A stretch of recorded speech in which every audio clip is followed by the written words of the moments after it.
L'éolienne, d'abord en termes de matériaux non recyclables. Et là j'insiste, non recyclables.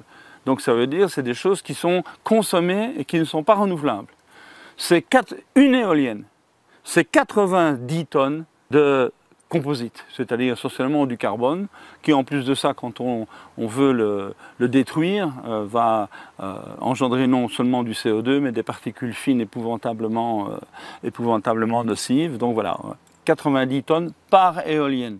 Faites le compte par le nombre d'éoliennes qu'il y a sur le sol français, par exemple, vous allez voir que ça fait un paquet. Par éolienne, 2,8 tonnes de terres rares, c'est-à-dire ce qu'on appelle les terres rares, c'est en fait, pour ceux qui ont fait un peu de chimie et qui se souviennent de leur tableau de Mendeleïev, il y a une famille là, au milieu en bas qui s'appelle les lanthanides, et les lanthanides, ce sont des métaux lourds, qui sont très rares, il n'y en a pas beaucoup dans l'écorce terrestre, c'est pour ça qu'on les appelle les terres rares, et qui ont une faculté extraordinaire de faciliter le transit des électrons. Donc ce sont ça augmente incroyablement la conductivité des matériaux avec lesquels ils sont mélangés. Il faut savoir que 97% de réservoirs de terres rares du monde sont en Chine.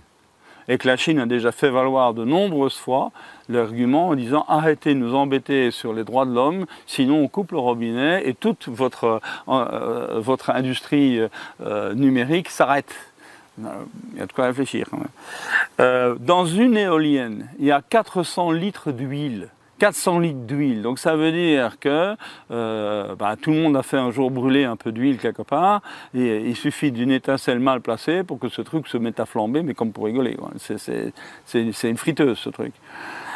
Il y a 300 tonnes d'acier. Pour produire de l'acier, je vous rappelle quand même qu'il faut aller chercher du minerai de fer, il faut le faire fondre, il faut le transformer en acier avec du carbone, hein, et après on peut le travailler, le laminer, etc., etc. 300 tonnes par éolienne, ça va bien? Et puis on arrive au dernier chiffre aberrant, 1500 tonnes de béton et de ferraille pour le socle.